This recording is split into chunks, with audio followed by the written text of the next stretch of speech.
Hello, good morning to everyone. साव mathematics classes YouTube channel में आप सभी का स्वागत है। तो आज हमें एक किसी प्रतिष्ठित संस्थान के इंटरनल एग्जाम के कुछ क्वेश्चन पेपर हमें प्राप्त हुए हैं, उसको आज हम सॉल्व करने की कोशिश करते हैं। तो यहाँ पे हमें जैसे कि देख सकते हैं टोटल मार्क्स इसमें 20 हैं। टोटल मार्क्स इसमें आपके 20 मार्क्स के क्वेश्चन हैं एंड हम उसमें से, ठीक है, 20 मार्क्स में से आपका section A and section B है। सेक्शन ए में 5 टोटल 5 मार्क्स हैं, जिसमें कि 1x5 है, यानी कि हर एक क्वेश्चन आपका एक एक मार्क्स के हैं। ठीक है, तो यहाँ पे ऑब्जेक्टिव टाइप क्वेश्चन है, तो हम देखते हैं कि इसको सॉल्व करेंगे, फिर सेक्शन बी को सॉल्व करेंगे। तो सेक्शन बी में आपके टोटल 5 क्वेश्चन दिए हुए हैं और उसमें से आपको कोई भी 3 क्वेश्चन सॉल्व करना है। ठीक है, तो अब हम चलते हैं क्वेश्चन की ओर और सॉल्व करते हैं। तो यहाँ पे पहला क्वेश्चन जैसे कि हम देख पा रहे हैं, the angle between the lines 2x - y + 3 = 0 and x + 2y + 3 = 0। यहाँ पे दो स्ट्रेट लाइन दे रखा है, उसके बीच के हमें एंगल निकालने हैं। ये एंड ये आपके दो स्ट्रेट लाइन दे रखे हैं इसमें से। तो इसके हम क्या कर लेंगे, पहले 2x, इस स्ट्रेट लाइन को हम ले लेते हैं पहले कि 2x - y + 3 = 0। ये हमारा हो गया स्ट्रेट लाइन। ठीक है, अब इसका हम स्लोप निकाल लेंगे।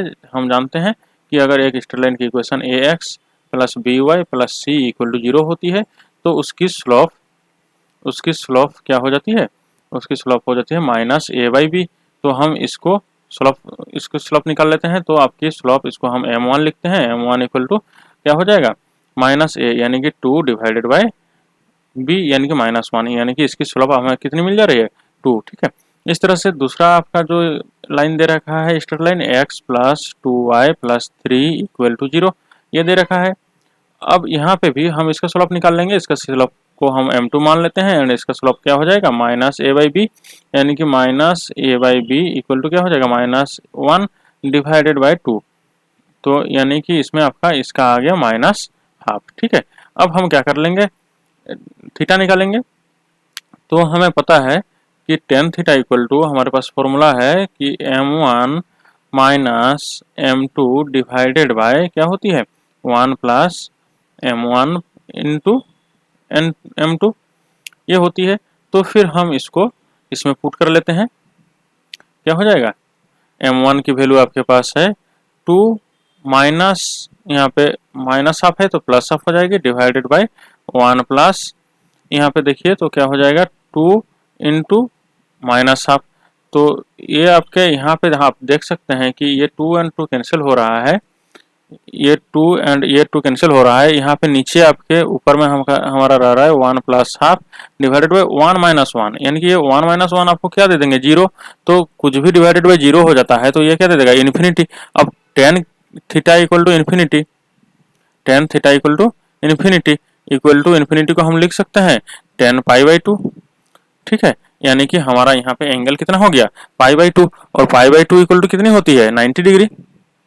ठीक है, तो यहाँ पे हमारा आंसर, करेक्ट आंसर क्या हो जाती है, ऑप्शन ए 90 डिग्री हमारा करेक्ट आंसर हो जाएगी। ठीक है, तो इस तरह से हम इसको सॉल्व कर सकते हैं। अब चलते हैं आगे के क्वेश्चन पे। नेक्स्ट क्वेश्चन हमारा है कि if theta is the angle between, question को ध्यान से पढ़िए, देखिए क्या लिख रखा है, if theta is the angle between any two vectors A and B, कोई भी दो वेक्टर ए एंड बी, उसके बीच का एंगल थीटा है। तो फिर यहाँ पे आपको यह पूछा गया है कि ए डॉट बी की मैग्नीट्यूड, ए डॉट बी की magnitude equal to A cross B की मैग्नीट्यूड होगी। तो व्हेन थीटा, कब ये होगी, ये होगी जब थीटा, हमारा थीटा की वैल्यू क्या होगी, जब ये दोनों इक्वल होंगे। यानी कि आप चाहें तो ए और बी को कोई आर्बिट्रली कोई भी कुछ भी आप ले सकते हैं, मान सकते हैं, या तो हम इस तरह से इसको सिंपली कर सकते हैं कि हमें पता है ए डॉट बी क्या होती है, ए डॉट बी करें तो डॉट प्रोडक्ट हमें क्या बोलती है, magnitude of A magnitude of B into cos theta. ठीक है, और ए क्रॉस बी हमें क्या बोलती है, magnitude of A magnitude of B into sine theta N cap. जहाँ पे एन कैप क्या होती है, एक यूनिट वेक्टर होती है, ठीक है।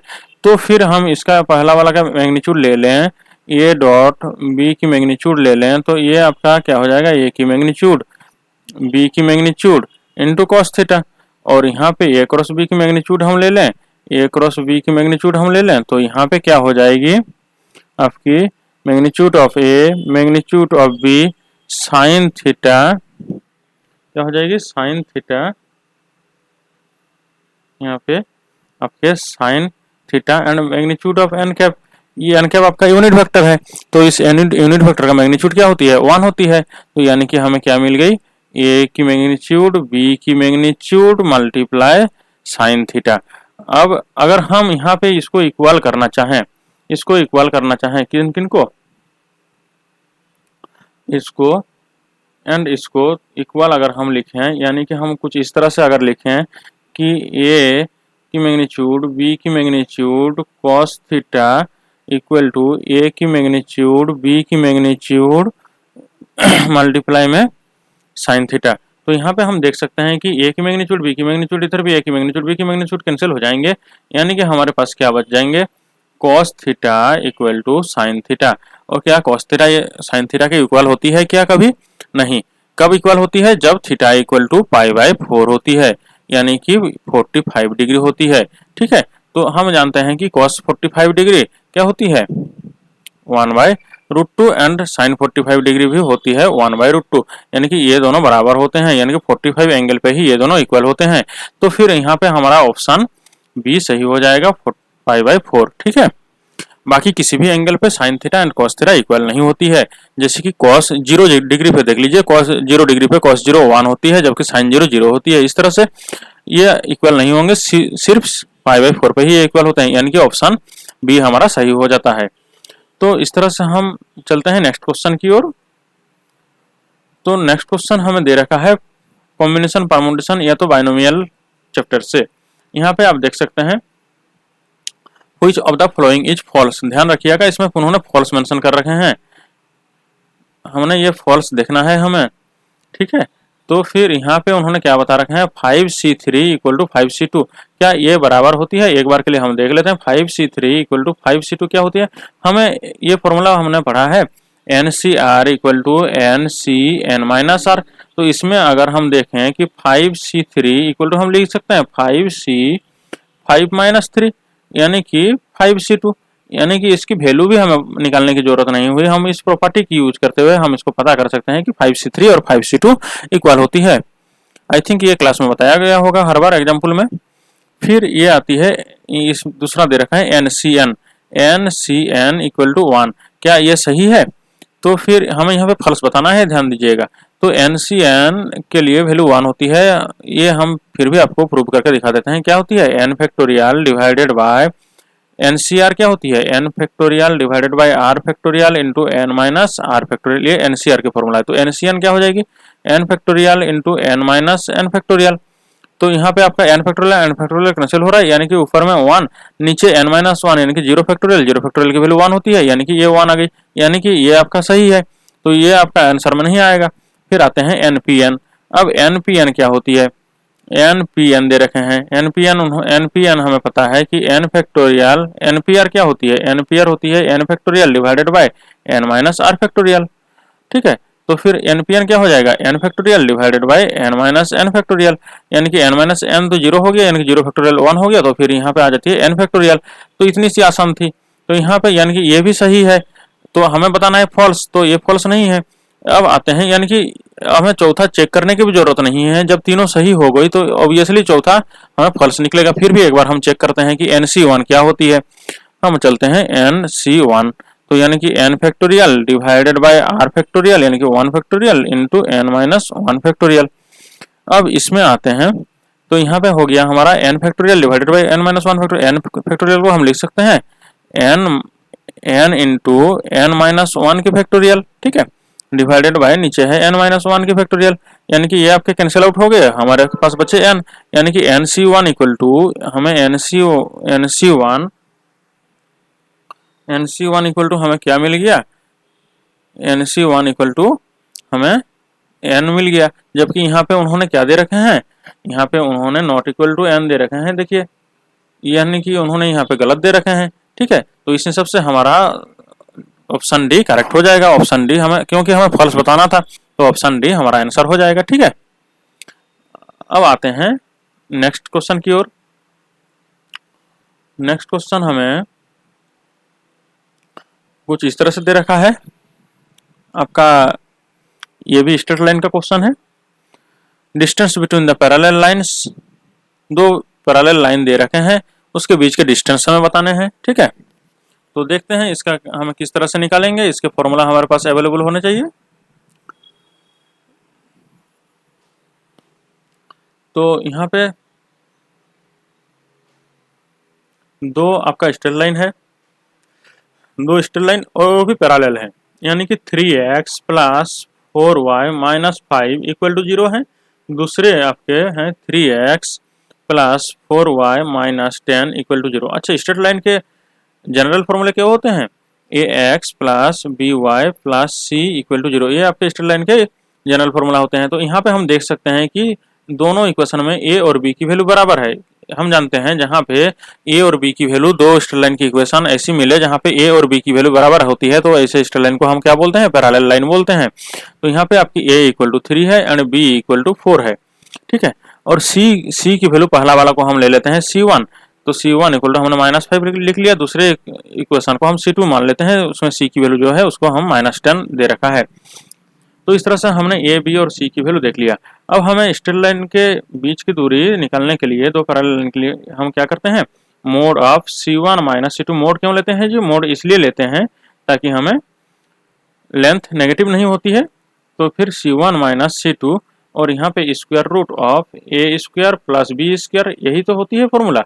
तो फिर हम क्या कर लेंगे? c1 की वैल्यू है -5, c2 की वैल्यू है -10, तो माइनस ऑफ -10 यानी कि +10 हो जाएगी, divided by a square plus b square. a square यानी कि 3 की स्क्वायर 9 हो जाएगी, प्लस 4 की स्क्वायर 16 हो जाएगी। तो इसकी मोड है, तो यहाँ पे आपका आ जाएगा 5 divided by square root of 25। ठीक है, मोड देने की जरूरत नहीं बची क्योंकि यहाँ पे नेगेटिव वैल्यू नहीं बची। तो फिर ये आपका हो जाएगा 5 डिवाइडेड बाय 5 यानी कि 1। तो यहाँ पे इसका क्या हो जाएगा? 1 यूनिट आंसर हो जाएगा। देखते हैं 1 यूनिट कहाँ पे दे रखा है? पहला ऑप्शन पे 1 यूनिट दे रखा है, यानी कि इसका फोर्थ का ए बिट सही हो जाएगा। आई थिंक इसको सही ने सब कोई ने आपने सही कर रखा होगा। तो क्वेश्चन 5 पे आते हैं। ये हमें दे दिए हैं ट्रिग्नोमेट्रिक। तो आते हैं, ये थोड़ा सा जहां तक लग रहा है कि एक दो स्टेप हमें करने पड़ेंगे। इन्होंने दे रखे हैं, गिवन है, इसमें गिवन है tan theta equal to T, tan theta equal to T यहाँ पे दे रखे हैं। और तो tan 2 theta plus sec 2 theta की वैल्यू हमें बतानी है, क्या हो जाएगी? tan 2 theta plus sec 2 theta की वैल्यू हमें बतानी है, क्या हो जाएगी? tan 2 थीटा क्या हो जाती है? हमें पता है tan 2 थीटा की फॉर्मूला, हमें tan के टर्म में ही ट्रांसफर करना है। तो 2 tan theta divided by 1 minus tan square theta. और sec थीटा क्या हो जाते हैं? sec थीटा यानी कि हम sec 2 थीटा को लिख सकते हैं 1 बाय cos 2 थीटा, और cos 2 थीटा क्या हो जाती है? 1 minus tan square theta divided by 1 plus tan square theta होती है। ये आपके cos 2 थीटा इक्वल टू होती है, यानी कि sec थीटा क्या हो जाएगी? आपके 1 plus tan square theta divided by 1 minus tan square theta. तो यहाँ से हम देख सकते हैं, इन दोनों के एलसीएम यहाँ पे ले लेंगे, 1 माइनस tan स्क्वायर थीटा। तो यहाँ पे आपके क्या आ जाएंगे? 2 tan theta plus 1 plus tan square theta. अब tan थीटा की वैल्यू जो उन्होंने t दे रखे हैं, तो हम यहाँ पे t पुट कर देते हैं, 2t plus 1 plus T square divided by 1 minus T square. तो फिर यहाँ पे हम देख सकते हैं कि ये a plus B whole square की फॉर्मूला है। a plus B whole square की क्या हो जाती है? a square plus B square plus 2ab, वही तो यहाँ पे कर रखे हैं। तो फिर यहाँ पे हम लिख सकते हैं 1 प्लस टी की होल स्क्वायर और 1 माइनस टी की स्क्वायर। और फिर हम इसको इस तरह से कर सकते हैं, देखिए 1 प्लस टी की होल स्क्वायर को हम लिख सकते हैं 1 plus T into 1 plus T, और नीचे 1 माइनस टी स्क्वायर ए स्क्वायर माइनस बी स्क्वायर, यानी कि ए प्लस बी इंटू ए माइनस बी। तो फिर यहाँ से हमें एक कैंसिल हो जाता है, हमारा आंसर हो जाएगा 1 plus T divided by 1 minus T. तो जो यहाँ पे ऑप्शन सी में उन्होंने दे रखे हैं ऑप्शन, तो यही हो जाएगा सही। ठीक है, तो आपका ऑप्शन यहाँ पे सी सही होता है। तो इस तरह से हम इसको बना सकते हैं। तो अब हम आगे की तरफ चलते हैं, और बिना वक्त गवाएं हम आगे के क्वेश्चन देखते हैं। यहाँ पे आपका चालू हो जाता है सेक्शन बी, ये होती है आपकी सब्जेक्टिव टाइप क्वेश्चन। तो हमने ऑब्जेक्टिव टाइप क्वेश्चन को हमने अभी तक बना लिए हैं, हमारे अकाउंट में 5 मार्क आ चुके हैं। तो अगर आपको ये वीडियो अच्छा लगता हो, सही लगता हो, कहीं आपको ये नॉलेजफुल लगता हो, कहीं आपको नॉलेज गेन करने का मौका मिलता हो, तो फिर नीचे देखिए एक लाइक की बटन है, सब्सक्राइब की बटन है, शेयर की बटन है, उन सबको आप एक्टिव कर सकते हैं। और अगर ना पसंद हो तो फिर नीचे डिसलाइक की भी बटन है, उसको भी आप दबा सकते हैं। तो फिर यहाँ पे हमें दे रखा है प्रूव दैट। प्रूफ क्या करना है, cos a minus cos b की whole square plus sin a minus sin b की होल स्क्वायर इक्वल टू कुछ राइट हैंड साइड में ये दे रखे हैं इस टाइप के। तो हम लेफ्ट हैंड साइड लेके चलेंगे, क्योंकि लेफ्ट हैंड साइड थोड़ा आसान दिख रहा है। कि क्यों आसान दिख रहा है अभी हम देखते हैं। cos a minus cos b की होल स्क्वायर है plus sin a minus sin b की होल स्क्वायर है। हम देख सकते हैं कि ये a माइनस बी की होल स्क्वायर है, और a माइनस बी क्या होती है, a माइनस बी की होल स्क्वायर की फॉर्मूला ये होती है a square minus 2ab plus B square, यही तो होती है। तो ये हमने क्लास 8, 9, 10 से पढ़ते हुए आए हैं अलजेब्रा में। तो फिर ये बहुत आसान फॉर्मूला है, हम इसको यहाँ पे यूज करते हैं कि ये इक्वल टू क्या हो जाएगी, cos square a minus 2 cos a cos b plus cos square b। ये पहला वाला का हमने ओपन किया ब्रैकेट, अब दूसरे वाले को ओपन करते हैं। तो यहाँ पे हो जाएगा sin square a minus 2 sin a sin b plus sin square b। अब हम यहाँ पे देख सकते हैं कि ये cos square a and sin square a 1 हो जाता है, और फिर cos square b plus sin square b 1 हो जाता है। तो हमने इसको एक तरह से आप चाहें तो लिख सकते हैं, या तो डायरेक्ट कर सकते हैं cos square a plus sin square a, इस तरह से plus cos square b plus sin square b। ठीक है, या हमने इस तरह से इसको लिख लिया। फिर यहाँ पे हमने देख सकते हैं कि 2 को हम कॉमन ले सकते हैं, तो माइनस यहाँ पे माइनस 2 को हमने कॉमन ले लिया, तो यहाँ पे हमें बचते हैं cos a cos b plus sin a sin b। ये भी आपके बहुत बढ़िया से आ गया, क्योंकि ये हमारे पास फॉर्मूला होता है, हमें पता है कि cos a माइनस b की फॉर्मूला ये होती है। तो फिर हमने इसको 1 और इसको 1 लिख लेंगे, क्योंकि ये 1 होती है। तो ये 1 प्लस 1 हो गई माइनस 2, और ये जो है दे रखे हैं ये क्या, ये किसका फॉर्मूला है, ध्यान दीजिए, ये cos a माइनस b की फॉर्मूला नहीं है क्या, ये cos a माइनस b के फॉर्मूला है। तो फिर हमने इस तरह से बना लिया, और ये हम इसको सिंपलीफाई कर लेंगे तो 2 minus 2 cos a minus b नहीं बन जाता है। तो देखिए ये सही हो गया। अब इसमें से 2 अगर कॉमन ले लें तो 1 minus cos a minus b, यानी कि ये हमने ये फॉर्मूला पढ़े हैं क्या। मैं इसको दूसरे कलर के पेन में लिखता हूँ ताकि आपको विजिबल सही से हो जाए। 1 minus cos theta equal to हमने ये पढ़ रखा है कि ये हो जाती है 2 cos स्क्वायर थीटा बाई 2।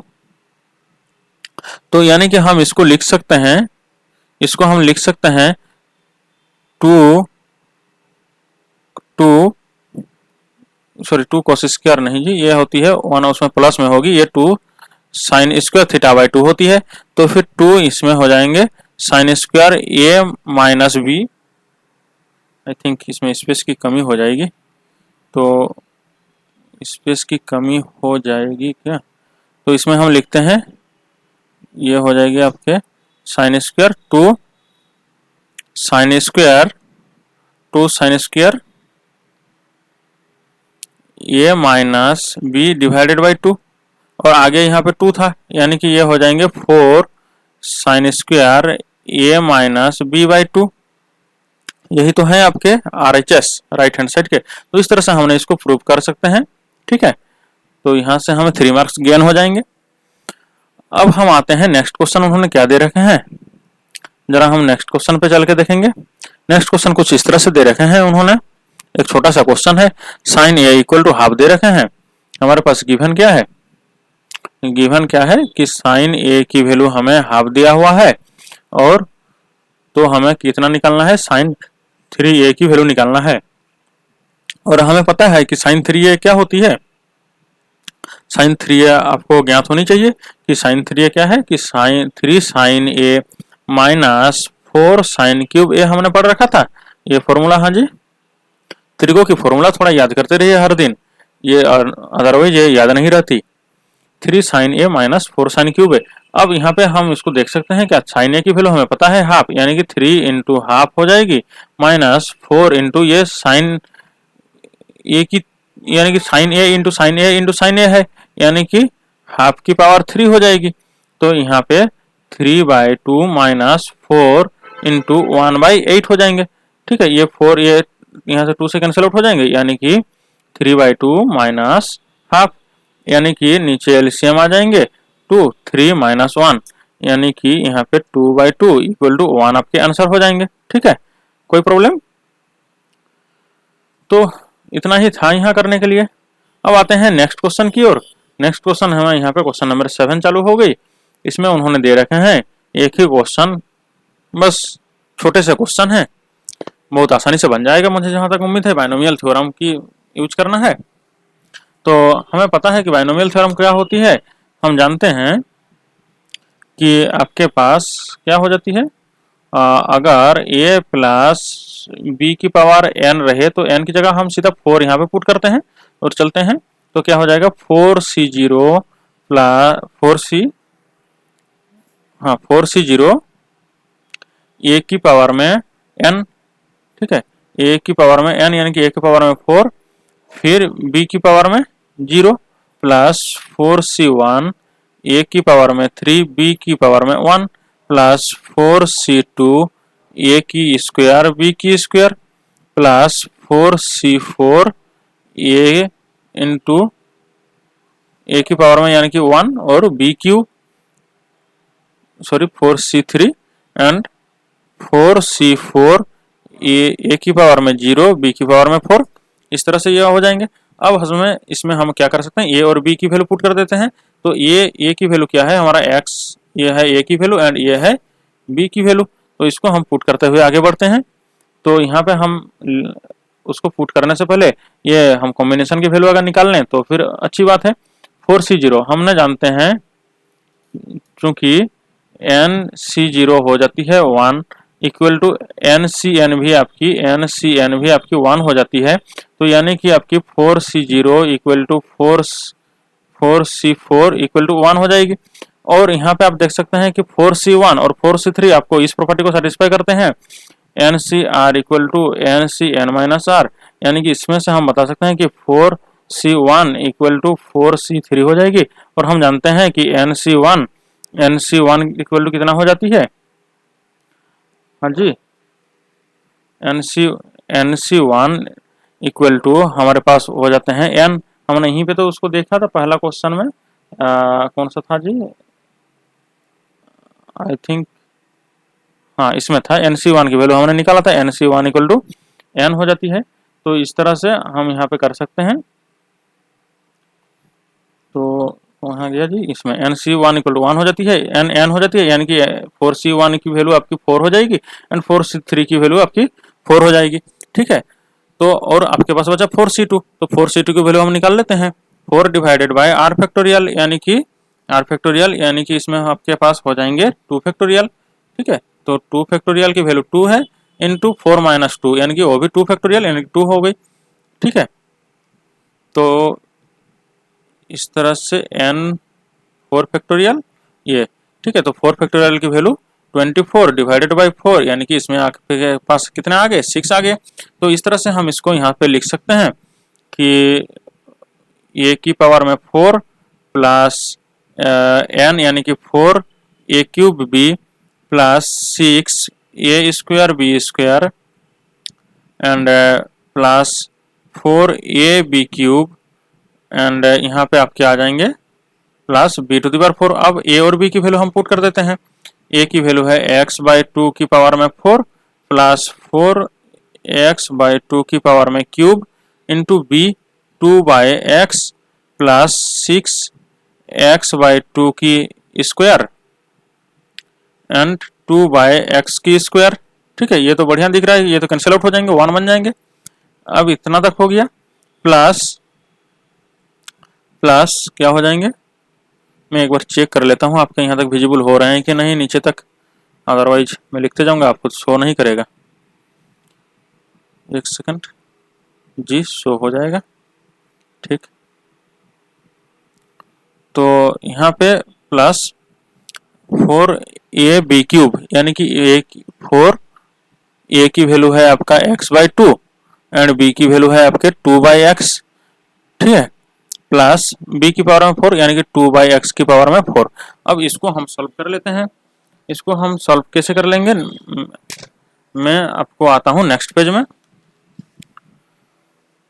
तो एक नेक्स्ट ब्लैंक पेज ले लेते हैं, तो आप वहां तक लिख लीजिए। इसके बाद क्या हो जाएंगे, तो ये आपके हो जाएंगे, देखिए x की हमारे पास था x और 2 की पावर में 4, ये बन जाएंगे, यानी कि क्या था, मैं वहां से एक बार इधर ले लेता हूं तो शायद सही रहेगा।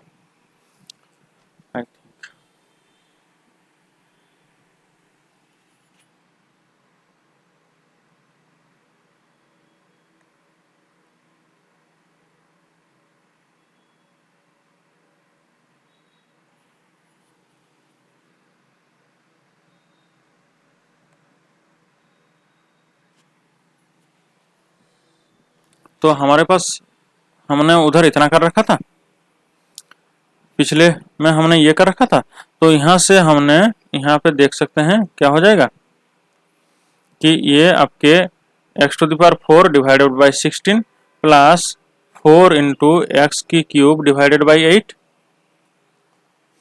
प्लस यहाँ पे 6x² 4 इंटू, अच्छा इसमें आपके हो जाएंगे 2/x, इसमें हो जाएंगे 4/x² प्लस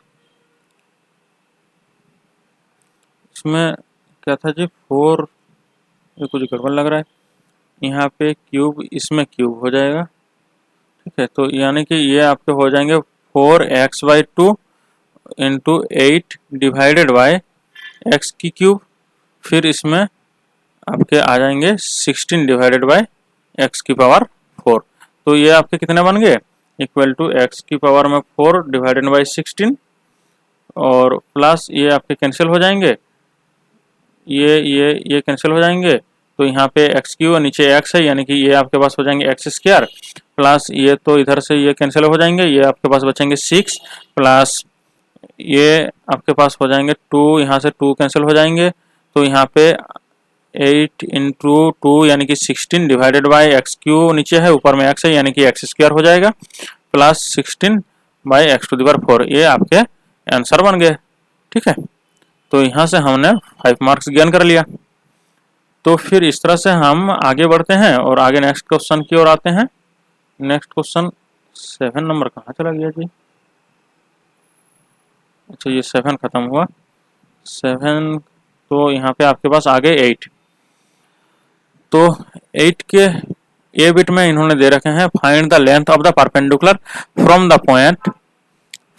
पॉइंट, इस पॉइंट से इस लाइन के बीच में हमें परपेंडिकुलर लेंथ निकालनी है, लेंथ ऑफ परपेंडिकुलर। ठीक है, तो फिर हमने यहाँ पे परपेंडिकुलर हमने क्या दे रखा है, अगर x1 और y1 कोई पॉइंट है, वहां से line ax plus by plus c equal to 0 तक परपेंडिकुलर लेंथ निकालनी हो, तो हम क्या फॉर्मूला यूज करते हैं, मोड क्यों लगाते हैं जी, क्योंकि लेंथ नेगेटिव नहीं होती। ax1 plus by1 plus c divided by square root of A square plus B square, ये हमने करते हैं। तो इसमें आपकी ए की वैल्यू हम देख सकते हैं, इसको इससे अगर कंपेयर करें तो a equal to 1, b equal to -1 and c equal to -8 आ जाती है। एंड ये x1 y1 को इस पॉइंट से कंपेयर करें तो x1 की वैल्यू 2 एंड y1 की वैल्यू 6 हम देख सकते हैं। तो फिर इसका हम क्या कर लेंगे, इसका हम कर लेंगे यहाँ पे पुट। तो यहाँ पे a equal to 1 and x1 equal to यानी कि 1 इंटू 2 प्लस -1 इंटू y1 है आपके पास 6 प्लस c है आपके पास -8 divided by a square by B plus B square. a square है यानी कि 2 की a स्क्वायर यानी कि 1 की स्क्वायर 1 और यहाँ पे हो जाएंगे प्लस b की स्क्वायर -1 की स्क्वायर 1। तो ये आपके कुछ इस तरह से हो जाएंगे। अब इसको हम कर लेंगे यहाँ पे कैलकुलेट। तो यहाँ पे आपके हो जाएंगे mod of 2 - 6 - 8 divided by square root of 2।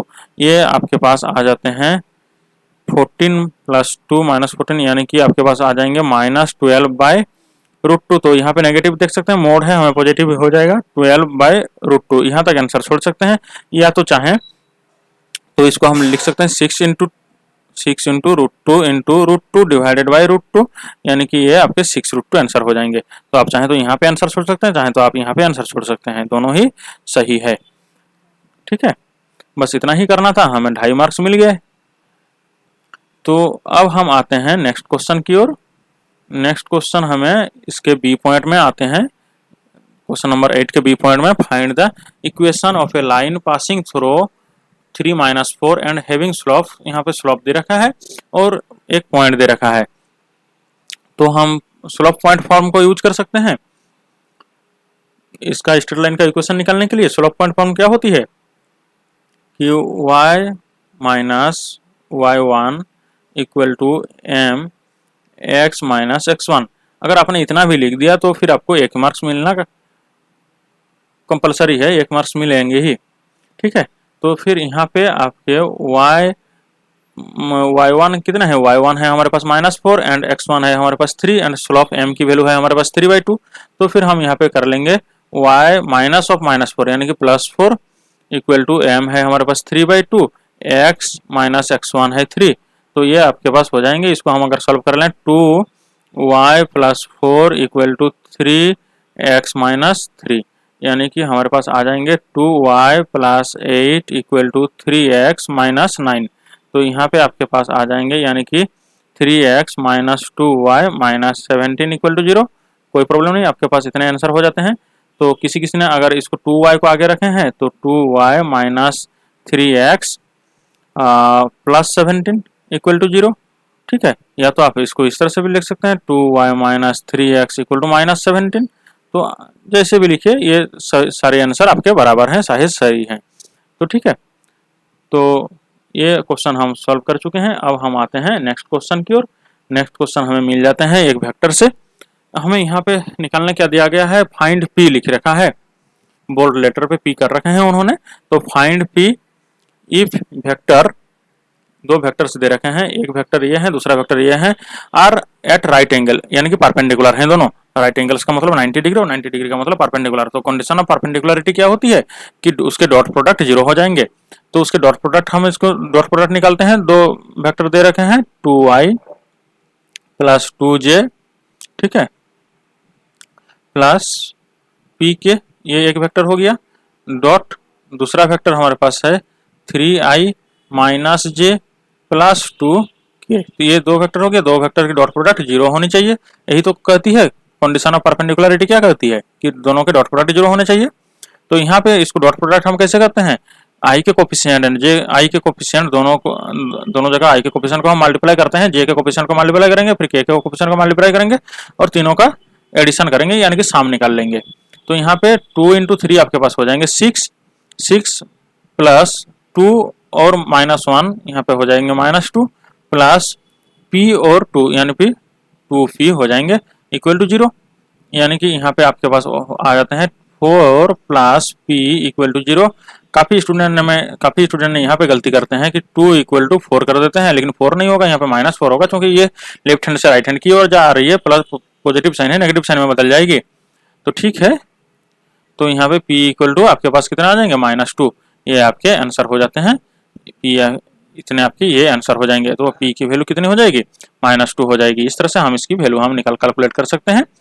अब हम आगे की ओर चलते हैं, नेक्स्ट क्वेश्चन देखते हैं क्या दे रखे हैं। नेक्स्ट क्वेश्चन यहाँ पे हमें मिल जाती है, तो ढका सा लग रहा है, हाँ क्वेश्चन बी, क्वेश्चन ये 9 का बी है।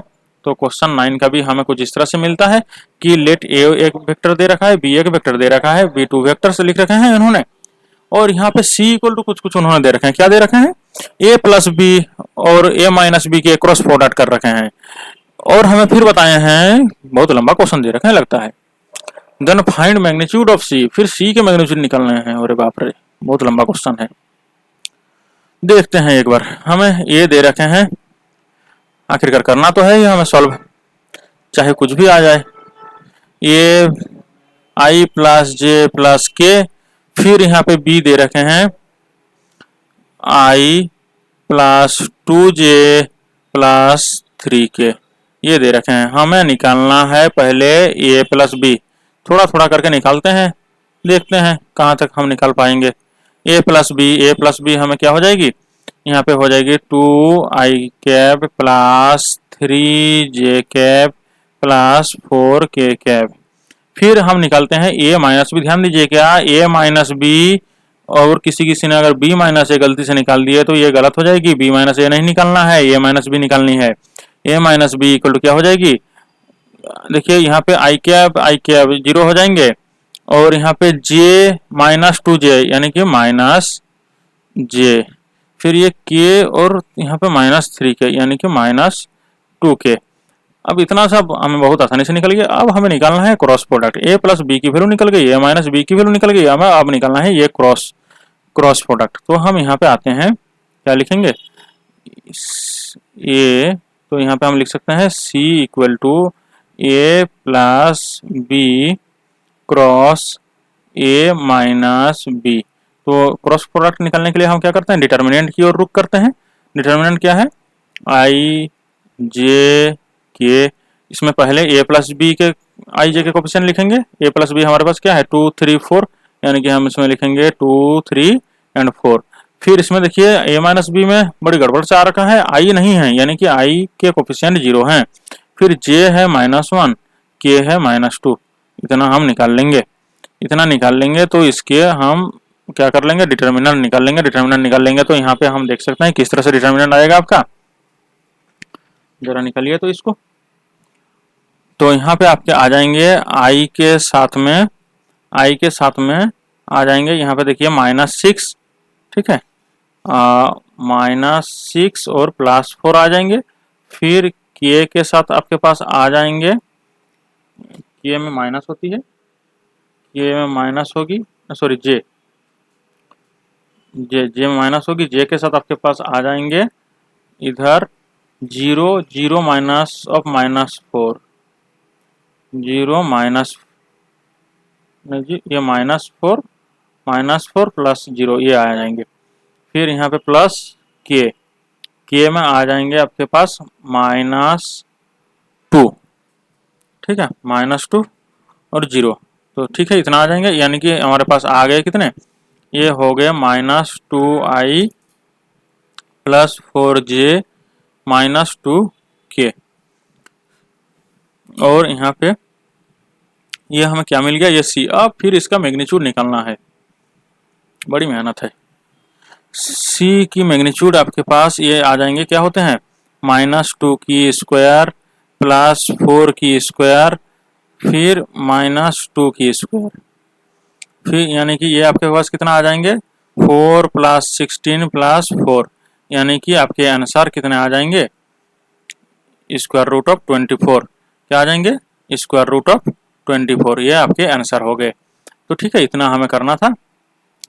तो हमने वेक्टर का क्वेश्चन कर लिया इसको।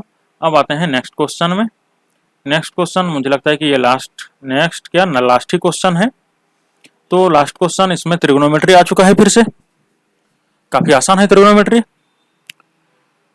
सबसे आसान सब्जेक्ट में गिनती होती है त्रिगोनोमेट्री की। तो यहाँ पे लेफ्ट हैंड साइड हम लेते हैं, थोड़ा सा भारी भरकम सा दिखने लगा है। Sine 4 theta plus sine 2 theta divided by 1 plus cos 2 theta plus cos 4 theta. ये आपको हम देख सकते हैं कि राइट हैंड में हमें tan 2 थीटा यानी कि 2 थीटा में चेंज करनी है, तो फिर हमें इसमें 2 थीटा की 2 थीटा में चेंज करने की हम कोशिश करेंगे। देखिए पहली तो है यह हमें यहाँ पे क्या है कि साइन 2 थीटा है, इसको हमें कोई चेंज नहीं करनी है। इसमें है साइन 4 थीटा, इसको हम 2 थीटा में चेंज करने की कोशिश करेंगे। एंड ये तो हमारे पास ठीक है, ये 4 थीटा, इसको हम चेंज करने की कोशिश करेंगे। हम फिर यहाँ पे देख सकते हैं कि हमारे पास पता है कि साइन 2 थीटा इक्वल टू हमारे पास फॉर्मूला है 2 sine theta into cos theta, यानी कि साइन 4 थीटा को साइन 4 थीटा जो है उसको हम लिख सकते हैं 2 sine 2 theta into cos 2 theta, और इसमें हम 1 plus cos 2 theta, 1 plus cos 2 theta क्या होती है 2 cos square 1 plus cos theta 1 plus cos theta 2 cos square theta by 2, यही तो होती है। तो फिर यहाँ पे 1 प्लस कॉस 4 थीटा ये क्या हो जाएगी 2 कॉस स्क्वायर 2 थीटा। तो इसको हम यहाँ पे यूज कर लेते हैं, इसको हम यहाँ पे यूज कर लेंगे। तो ये आपके क्या हो जाएंगे साइन 4 थीटा को हम लिख सकते हैं 2 sine theta into cos 2 theta, sine 2 theta into cos 2 theta plus sine 2 theta divided by इसको 1 प्लस कॉस 4 थीटा को हम ब्रैकेट में एक जगह ले लेते हैं प्लस कॉस 2 थीटा, क्योंकि इसको हमें तोड़ना है। तो यहाँ पे हो जाएगा 2 साइन थीटा को हम ऊपर से कॉमन ले लेते हैं, यहाँ पे बचेंगे कॉस, ये 2 के साथ कॉमन आएगा नहीं, ये आपके पास आ जाएंगे इस तरह से 2 कॉस थीटा प्लस 1 ये होंगे, और नीचे यहाँ पे 1 प्लस कॉस 4 थीटा, इसको हम लिख सकते हैं 2 कॉस स्क्वायर 2 थीटा, और यहाँ पे है कॉस 2 थीटा। तो आप देख सकते हैं यहाँ पे ये नीचे से भी कॉमन आ जाएंगे, ऊपर में हम साइन 2 थीटा को कॉमन लिए रखे हैं, साइन 2 थीटा को कॉमन ले रखे हैं, तो यहाँ पे हो जाएंगे 2 cos 2 theta 2 cos 2 theta plus 1 and divided by यहाँ पे कॉस 2 थीटा कॉमन आ जाएंगे। देखिए फिर यहाँ पे नीचे बचेंगे 2 कॉस 2 थीटा प्लस 1, यानी कि ये आपके कैंसिल आउट हो जाते हैं sine 2 theta by cos 2 theta, यानी कि यहाँ पे हमें मिल गया tan 2 थीटा, यानी कि हमें राइट हैंड साइड मिल गई। तो इस तरह से ये हमें प्रूव हो जाती है। ठीक है, तो ये हमारा इस तरह से प्रूव हो गया। तो हमारा क्वेश्चन पेपर यहीं पे ख़त्म हो जाती है। तो आपको अगर ये वीडियो पसंद आई हो तो आप इसको लाइक शेयर सब्सक्राइब एंड कहीं पे डाउट हो तो कमेंट कर सकते हैं। ठीक है, और अपने दोस्तों के भी शेयर कर सकते हैं ताकि उन लोगों को भी इस तरह से क्वेश्चन सॉल्व करने की आदत बन जाए, इस तरह से क्वेश्चन को कैसे हैंडल करना है, कैसे सॉल्व करना है, उनको भी इसके बारे में पता चल जाए। तो ठीक है, आज की ये क्लास यहीं पे ख़त्म करते हैं और हम मिलेंगे अगले क्लास में। तब तक के लिए आप पढ़ते रहिए, स्वस्थ रहिए, मस्त रहिए। Thank you all of you.